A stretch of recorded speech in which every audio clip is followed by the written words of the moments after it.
welcome to the Dillweed Society Film Podcast, where we talk about movies. My name is Isabella, and my favorite movie is The World's End. The World's End. That's a good one. My name is Max, and my favorite movie is the David Lynch adaptation of Dune. I saw it this past weekend.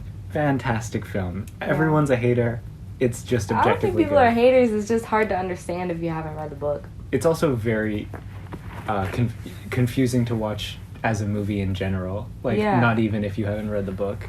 But if you're down for a wild ride. It was pretty. I didn't understand it, but it was pretty. Today we're going to talk about Bodies. This is one of the most popular movies right now that is out in theaters. It's an A24 film starring Rachel Sennott, who people love, Amanda Stenberg, but Pete Davidson's in it. I think Rachel Sennott and Pete Davidson are and Amanda. Those are the three that are bringing people into the theater. Before I read the synopsis, I'd like to read the subtitle of this movie. Yeah, the tagline of this movie. Yeah, thank you. The tagline is, "This is not a safe space." It's so good. It's so funny, especially the more you learn about the movie. Yeah. The synopsis is, in an isolated family mansion, a group of rich 20-somethings decides to play Bodies, a game where one of them is secretly a killer, while the rest try to escape. Things take a turn for the worse when real bodies start turning up, setting off a paranoid and dangerous chain of events. Mm-hmm. That seems pretty accurate. That's exactly what happens in the movie. Did you know that was the plot before we came into the movie? I knew, someone had told me it was a murder mystery, so I thought that someone got murdered. And that's how I went into it thinking about it. That's why when they have the gag of Greg to start out when he fakes his death in the beginning, I was like, oh, does it start here? Because I knew someone died. I really thought it would. Yeah. I was so convinced. Yeah. And I kept thinking as we watched this movie, we saw this last night in theaters, and I kept thinking the name of this movie, I didn't love it before seeing the movie, but it makes so much sense once you watch it, because it's just bodies upon bodies upon bodies. But yeah, so basically there's a hurricane coming, and they have a hurricane party, and all these rich friends gather at one person's mansion, and they have a party, and things go awry. There's all this unspoken tension between the characters before the hurricane starts. I mean, it's a lot of young people all together in one place. They have secret grudges, secret jealousies that sort of you get to see in the lead up to the thunderstorm. It's kind of like that movie, what is it called? Dinner Party? It's a black and white film. The Party, that's what I'm thinking of. Yeah, I have not seen that, but I've seen the first 25 minutes. Yeah. And it's very similar, it's all these characters stuck in one place together, and they all secretly have these grudges against each other. Yeah. That come out. Of course, the setting and the characters of this are so different from that movie. So as it mentioned in the synopsis, all of the characters in this are moderately wealthy to very wealthy early 20-somethings. It's in Pete Davidson's character. The movie is set in his dad's mansion, and the second scene is them driving up to the electronic gate. Mm-hmm. It's this gigantic metal gate. Yeah. And then they have to drive through the hills to get to the actual mansion. Yeah. I think the characters in this are so well thought out, and they have so much backstory that we're finding out about throughout the movie. But yeah, so the storm starts, and they're who wants to play Bodies, and I love how connected. I think with a short film like this, you can have a script that's really tight. There's always a setup and then a payoff. Everything's called back to. So when they're about to play Bodies, Emma's character, who's dating Pete Davidson, is and Pete Davidson's name is David. I remember their names only because Rachel Sennott's character Alice says their names in the best way. I love the way she says David. It's so good. I was I'm gonna remember these characters' names. Yeah. They're playing Bodies, but then one of the Emma's guys, no, I always cry. Someone always gets hurt in these games. And they're no, it's fun, whatever. But it's so true. That's, a lot of people get hurt. I think what you said about the setup and payoff is really true. Early on in the movie, maybe the third scene, this older guy. Greg, this older, like, probably like 35, 40-year-old man who's hanging out with all of them, brings out a sword and, like, sabers a bottle of champagne. Yep. And I almost leaned over to you and was like, Chekhov's sword. You set up What's that? You know Chekhov's gun where it's like, if you... Oh, yeah.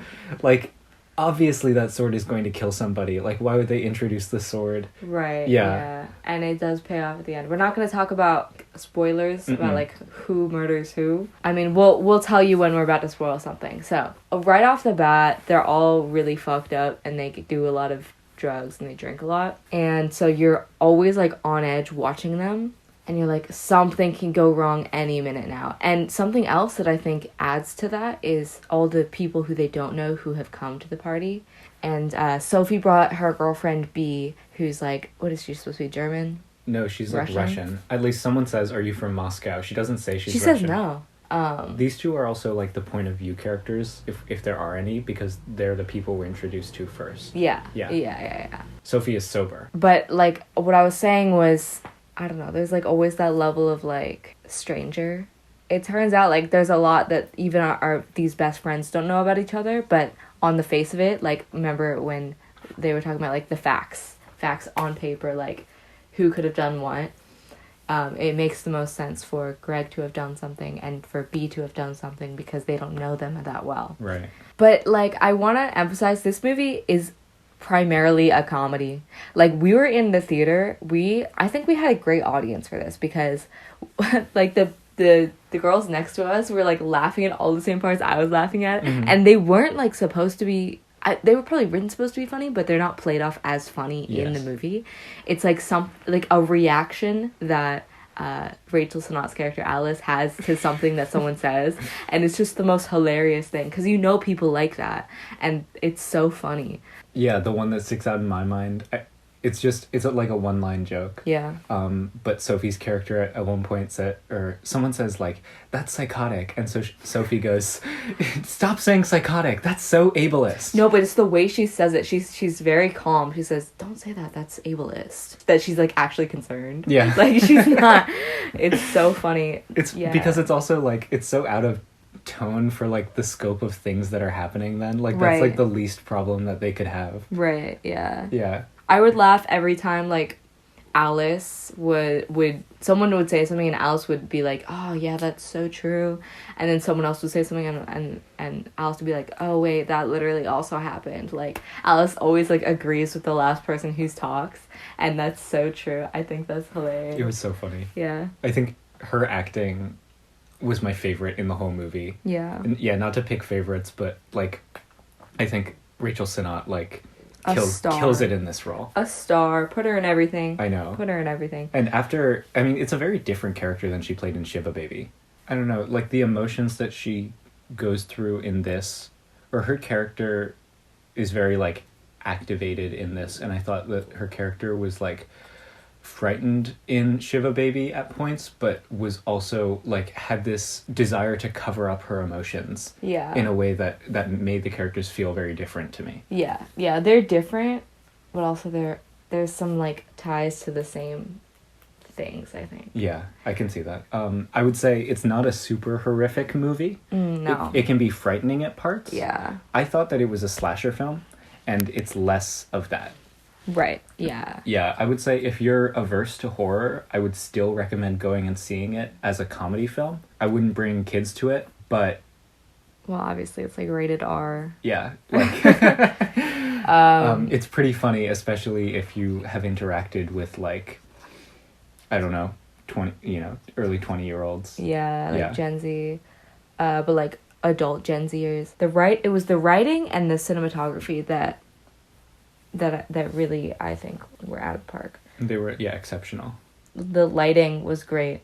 Like, the use of lighting, they have to... So basically, like, their power goes out, which is a callback to when they turn off the lights to play Bodies, Bodies, Bodies. Now the storm actually cuts out their power, and they have to use their phone flashlights to, like, look for the dead bodies. Alice is wearing this glow stick necklace that you always see, and there's, like, red lights from, I think, like... alarm systems that are repeating throughout the house. It's so well done. It's so great. Yeah, and you can sort of recognize the different characters by the way they move. Yeah. B, the character that is followed the most, always is like crawling on the floor with her flashlight up. Mm-hmm.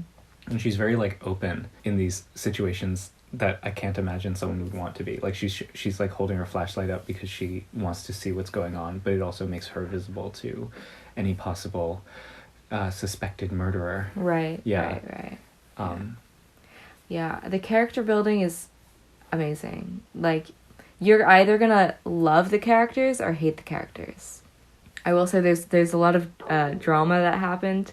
If you want to read about it, I highly suggest it because it's really funny. Who is it between? And really stupid. It's between Amanda Stenberg and a New York Times writer. Mm-hmm. Just how people can dish it out but not take it. It's a fun theater watch. I will say that. Yeah, it's really fun in a theater. And depending on, like, I think the audience that you'll have is probably going to be a good one. Like, you're going to be laughing at points that you didn't think you were going to be laughing. Like, yeah. I was fully reacting, like, to everything that happened. I was like, I said out loud, oh my God, too many times. I was like, I'm in a theater, I can't do that. But, like, I have to say something. Yeah. Yeah. Okay, what do you have to say post-spoiler? I don't want to, like, jump in too soon, but can we talk about the reveal at the end? The way that Greg died? Yeah, the way that David. The way that David died. The capstone on the whole thing, because I came in thinking it was a slasher. Then I realized, or I thought, as we were watching the movie, oh, this is a murder mystery. Right. Like, who... I need to figure out the secret plan of, like, who secretly wanted to kill Greg. Greg is the first person... Or, sorry, not Greg. Who secretly wanted to kill David, the first person to die, the person who actually lives there. Right. And at the end, they reveal that David accidentally killed himself making a TikTok. Yeah, with the sword. With the sword that Greg was holding. I love that. I mean, like, I could see how you could think it's like a little, like, that's your end to the movie, but I thought it was, like, just the right way. Like, the sun rises, power comes back on, they see the phone. Even the way that she opens the phone, where she walks over, she opens his eyelids, I'm like, yeah, I would do that. But, like, to us, people, like, the people in the audience, we're like, no way. Why did Sophie have David's phone?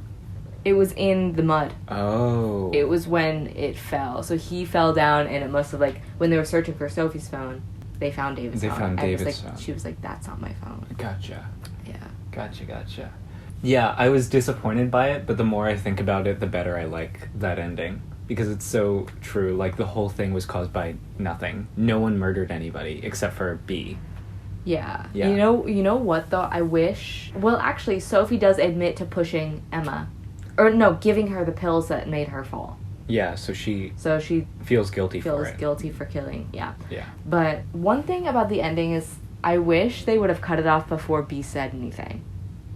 Because I thought it was just going to be power comes back on, it's like a series of things. Max arrives... Power comes back on. They look up at Max. He says, what happened? He's like, what happened? And I wish it ended there. Or even before he said that. Yeah. And then, but it ends with after B says, I have reception. And like all the, because you hear all the phones coming on, and like you hear the text messages going through. And yeah, like I wish she would have not just said it. They should have cut that. It's like, oh my God. It's perfect. Although like, whoop, ding. Yeah, ding. I liked the existence of the character Max that you never see. Yeah. I thought that was so, like, he's so mysterious. Like, who's this guy Max? Right, yeah. Yeah. And, like, why did he punch... He punched Greg... Or David. Because he liked Emma? He told everybody while they were all doing drugs that he was in love with Emma. Right. David's girlfriend. And Emma I don't think she's in love with David. Maybe she's closeted because she, like, kissed Sophie at one point. True. I thought that. I was like, maybe she doesn't like any of these people, but she likes the image of having a boyfriend. Because that makes sense for a lot of closeted queer women, I think. Or she likes being desired. Yeah, that's also something. Yeah. Because when she kisses Sophie, she says... I thought that's what you wanted. Right. Yeah, that's true. And she dies. She falls down some stairs. That was a lot of blood for falling downstairs, to be honest. It was a circular staircase. It's true. So, you know, there's a lot of ways you can tumble down. So, they find David dead because he runs into the window to scare to try and get help, right? Also, wasn't it sunny when he recorded the TikTok? Yes. No, maybe it was sunset, and so he was still alive, but he couldn't get back in the house because he sliced his throat. It was raining a little. It was dark. Yeah, that's true. That's a weird... Maybe he was out there for a bit. I thought the TikTok was dark and that there were lights on. Oh, maybe. Yeah. Yeah. Okay. That thing that I read about David, so Pete Davidson, he has tons of tattoos all over his body. And I was reading about the reasoning for why they covered him up. They had some good foundation. Yeah. Waterproof foundation. Because, he was in the water shirtless. And they didn't cover up his leg tattoos, but they covered up his chest tattoos. I thought you meant character foundation.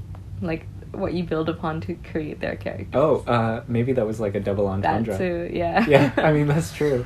The thing that I heard downstream from an interview with the writer was, the writer and or director, was that David's character was the son of this, incredibly rich guy who probably would want to get, a nepotism job through his parents. And he needed to be able to seem professional, right? And to be able to wear, a button-down shirt or whatever. So he couldn't get tattoos on his upper body. Right. But he also wanted to seem cool to his friends. Right. And so he would get tattoos on his lower body. Yeah, I think they, worked really hard on creating these backstories for the characters, and that really paid off because, it must have been such a blast writing this. Creating these characters who have so much to hate in them, but somehow you like parts of them. Like you said, there's, such a clear set of stuff that we don't know about the characters, but is still influencing them. And that's played with throughout the movie, right?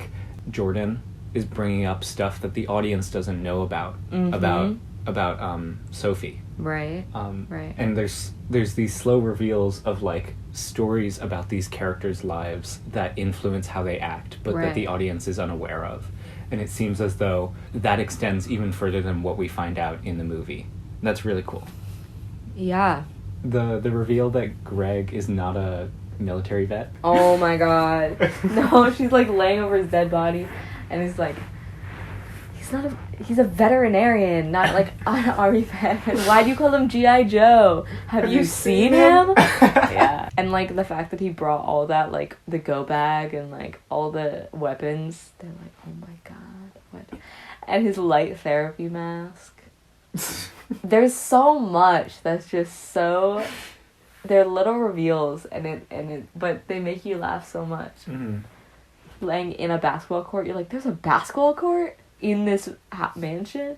I love that they were able to take the setting of a lot of renowned murder mysteries of a giant mansion and turn it in a modern sense with these rich kids who just partying in their parents' mansion.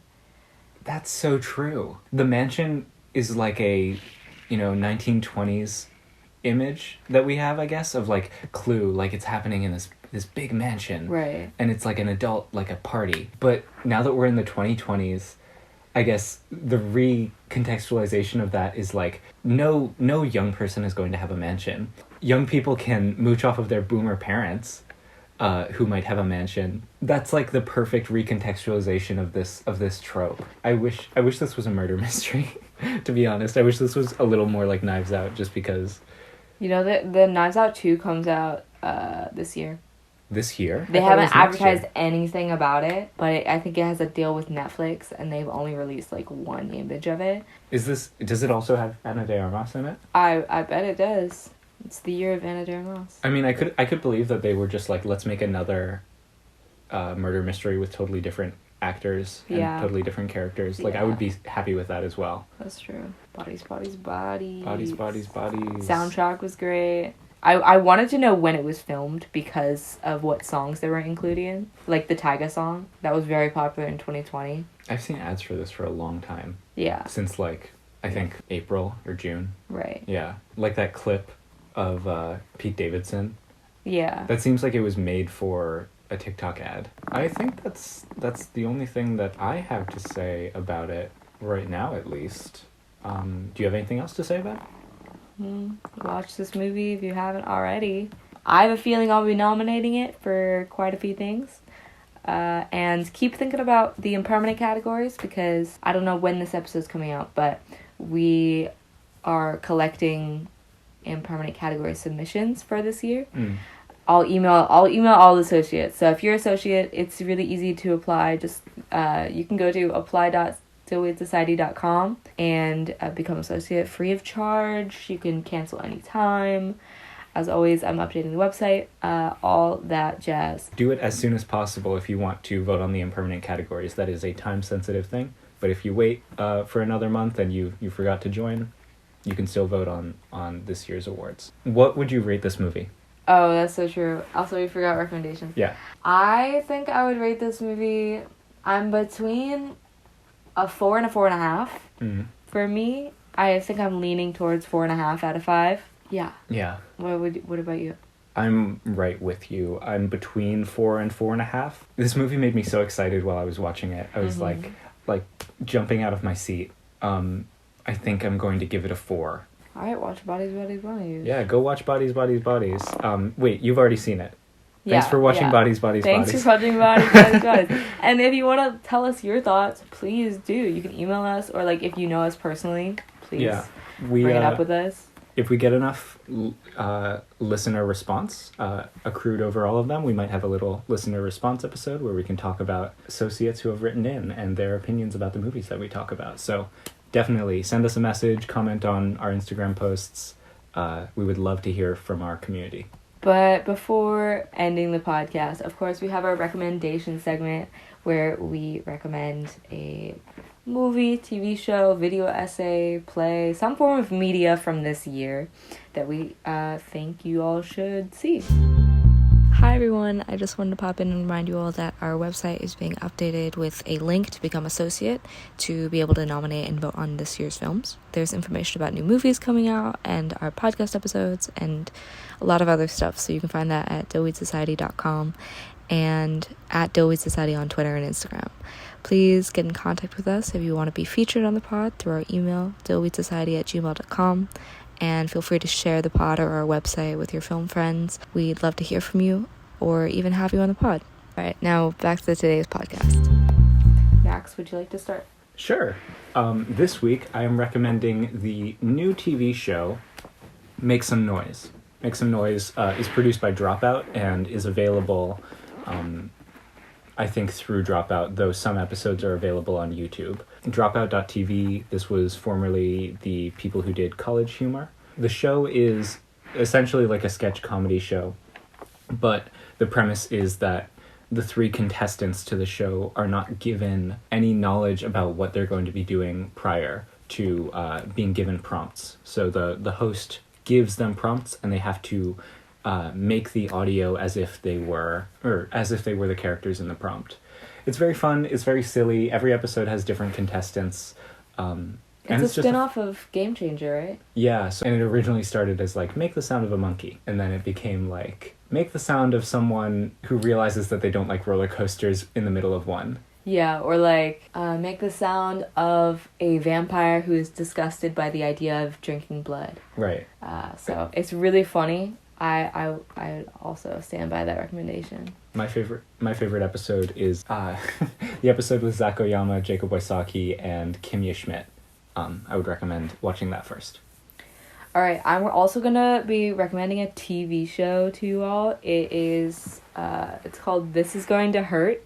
It's starring Ben Winshaw, and basically he's a doctor working in labor hospital and like gynecology. It's written a lot like Fleabag. One of my favorite things that I saw someone write about it was like a gay little Fleabag, because he's gay, but he just like he cares so much about his work and like his job, and he puts everything into his work, like he can't even do anything else. The first episode you can watch for free on Amazon, and then I think you have to have a subscription to something to watch it, but if I suggest watching the first episode because it's like honestly really amazing. The writing is great, it's funny but also sad and real. I gotta watch that sounds fun. Alright, thanks for listening everyone, we'll catch you on Monday. Catch you next Monday. Thanks for listening.